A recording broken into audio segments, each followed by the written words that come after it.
ओम।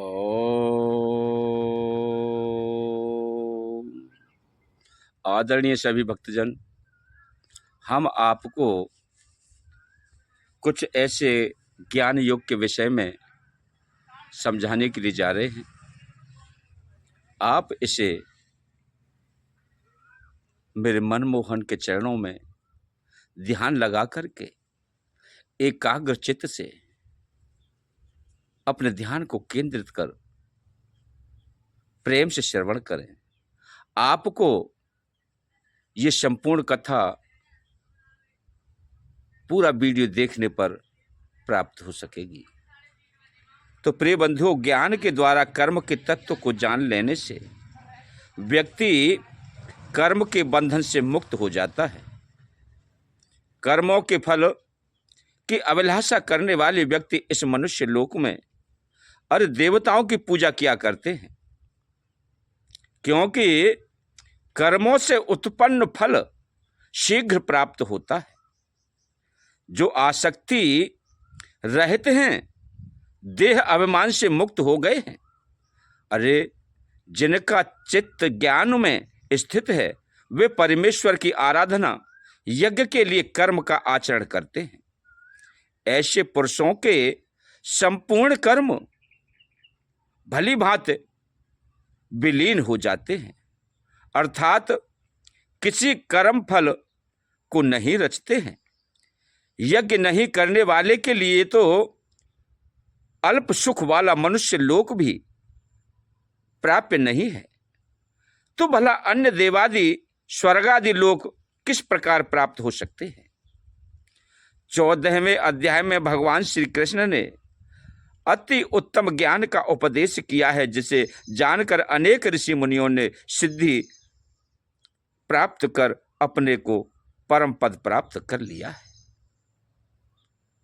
तो प्रिय बंधुओं, आपको ज्ञान योग के विषय में ये जानने की उत्सुकता, श्री भगवान ने कहा कि हे कुंती नंदन,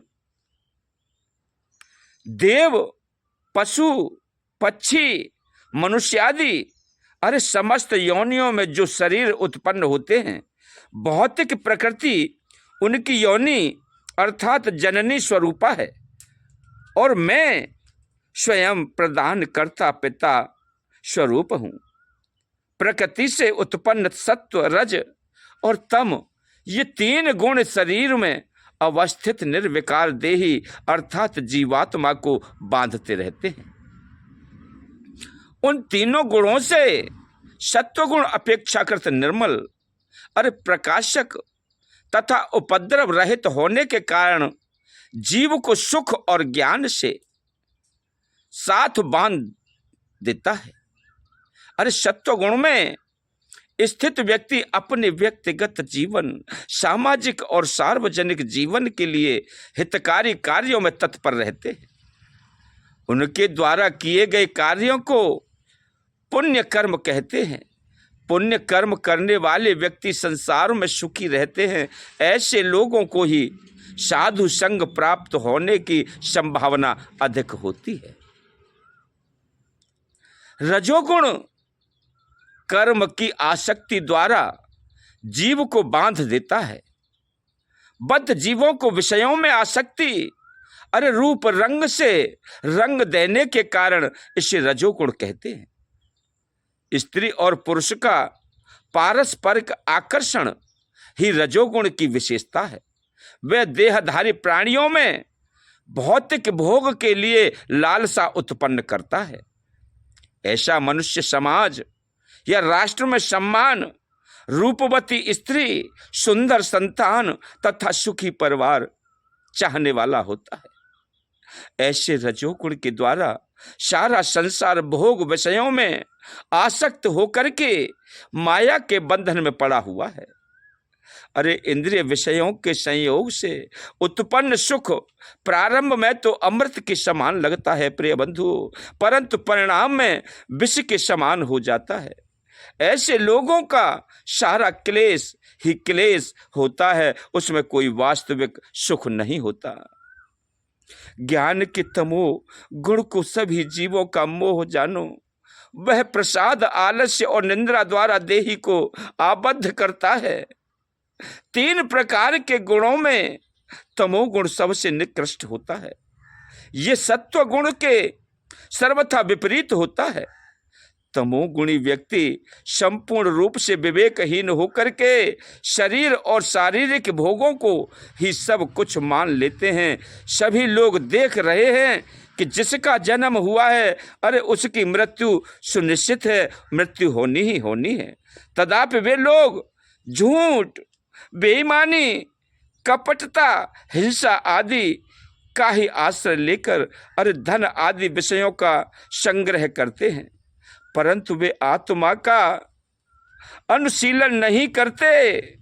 ऐसा पगलापन बना देता ही तमोगुण की विशेषता है। अरे मादक द्रव्यों का सेवन करना, मांस, मछली, अंडे, मदिरा आदि का सेवन कर निष्क्रिय बन जाता है। आलस्य, प्रमाद तथा अधिक निंद्रा, अरे तमोगुणी व्यक्ति के ये सारे लक्षण हैं। पशुओं का वध और उनका मांस खाना तमोगुण का प्रधान लक्षण है। अरे पशु हिंसक ये नहीं जानते हैं कि भविष्य में ये ही पशु किसी न किसी रूप में उनका भी वध करेंगे। यह प्रकृति और के नियमों को जानिए। तमोगुण प्रधान व्यक्ति के समस्त कार्य अत्यंत दुखदायी होते हैं। उन्हें मृत्यु के बाद भी कीड़े मकोड़े पशुओं की योनियों में जाना पड़ता है।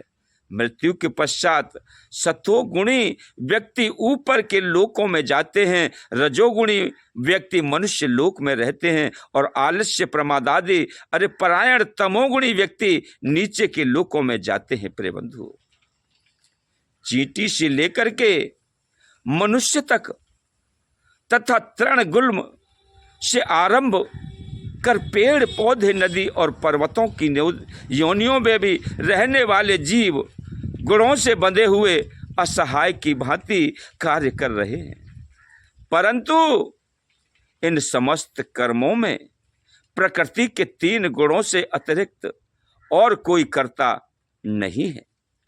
किंतु प्रकृति का भी मूल नियामक मैं ही हूँ और प्रकृति एवं प्रकृति के गुणों के नियामक होने पर भी इनसे सर्वथा परे हूँ। जो ऐसा तत्व ज्ञान लेते हैं वे भी प्रकृति तथा प्रकृति के गुणों को लांघ करके परम पद को प्राप्त होते हैं। जीव देह को उत्पन्न करने वाले इन 3 गुणों का अतिक्रमण कर और जन्म, मृत्यु, जरा और दुख से मुक्त होकर के मोक्ष प्राप्त करता है। जो एकांतिक भाव से मुझ परमेश्वर की ही भक्ति योग द्वारा सेवा करते हैं, वे इन गुणों को पार कर ब्रह्मा को अनुभव करने के योग्य होते हैं। इस ज्ञान को किसी तत्वदर्शी गुरु से ही जानना चाहिए, सीखना चाहिए। तद्युद्ध प्राण पातेन पर प्रश्नेन सेवया उपदेच्छन्ति ते ज्ञानम अरे ज्ञान नस्त तत्वदर्शिनः। ज्ञान का उपदेश देने वाले गुरु के निकट दंडवत प्रणाम के द्वारा, विनम्रता पूर्वक प्रश्न से द्वारा और सेवा के द्वारा उस ज्ञान को समझो। तत्वदर्शी ज्ञानी गण उन्हें उस ज्ञान का उपदेश देंगे। प्रिय बंधु, इस श्लोक में ज्ञानदाता गुरु के 2 लक्षण बतलाए गए हैं, ज्ञानी और तत्वदर्शी। शास्त्रों में वर्णित ज्ञान को अध्ययन आदि के द्वारा जानने वाले को ज्ञानी कहते हैं, किंतु तत्व परम ब्रह्मा के साक्षात अनुभूति संपन्न महापुरुषों को तत्वदर्शी कहते हैं। कोई कोई ज्ञानवान होने पर भी तत्व और तत्व वस्तु के साक्षात अनुभवी नहीं होते हैं। ऐसे अनुभवहीन व्यक्तियों का उपदेश भलीभूत नहीं होता है। अनुभवी महापुरुषों का उपदेश ही सार्थक होता है। मेरे प्रियजनों, अरे जिज्ञासु को ज्ञान का उपदेश देने वाले तत्वदर्शी गुरु को दंडवत प्रणाम कर ऐसा प्रश्न करना चाहिए कि हे भगवान, मेरी यह संसार दशा क्यों है? और किस प्रकार मुझे इससे छुटकारा मिलेगा। सेवा और परिचर्या के द्वारा उन्हें संतुष्ट करना चाहिए, तब वे यथार्थ ज्ञान का उपदेश करेंगे। इस प्रकार श्रद्धावान, जितेंद्रिय तथा साधन परायण व्यक्ति ज्ञान प्राप्त करते हैं और ज्ञान को प्राप्त कर संसार नाश रूपी परम शांति प्राप्त करते हैं। इस प्रकार प्रिय बंधुओं, भगवान के चरण कमलों में अपने जीवन को न्योछावर कर दें और बढ़िया गुरु, सच्चे गुरु, उनकी शरणागति में जाकर के हम सद्मार्ग को प्राप्त करें, उस तत्व ज्ञान को जानें। बोलिए कृष्ण भगवान की जय, दत्तात्रेय भगवान की जय, बोलिए संत सनातन धर्म की जय। ओम नमो नारायण, ओम नमो नारायण। श्री कृष्ण गोविंद हरे मुरारी, हे नाथ नारायण वासुदेवाय। श्री कृष्ण गोविंद हरे मुरारी, हे नाथ नारायण वासुदेवाय। हे नाथ नारायण वासुदेवाय, हे नाथ नारायण वासुदेवाय। श्री कृष्ण गोविंद हरे मुरारी, हे नाथ नारायण वासुदेवाय। हे नाथ नारायण वासुदेवाय, हे नाथ नारायण वासुदेवाय। श्री कृष्ण गोविंद हरे मुरारी, हे नाथ नारायण वासुदेवाय। बोलिए कृष्ण बलदेव की जय।